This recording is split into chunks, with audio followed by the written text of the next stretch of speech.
هل أتاك حديث الغاشية وجوه يومئذ خاشعة عاملة ناصبة تصلى نارا حامية تسقى من عين آنية ليس لهم طعام إلا من ضريع لا يسمن ولا يغني من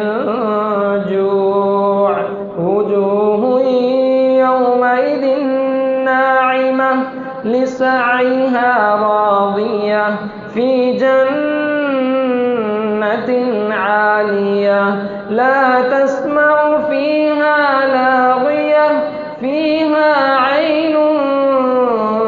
جارية فيها سرر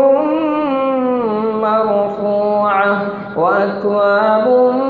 موضوعة ونمارق مصفوفة وزرابي مبثوثة أفلا ينظرون إلى الإبل كيف خلقت وإلى السماء كيف رفعت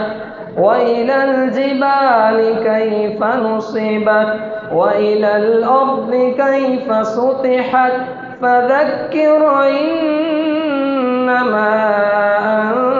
أنت مذكر لست عليهم بمسيطر إلا من تولى وكفر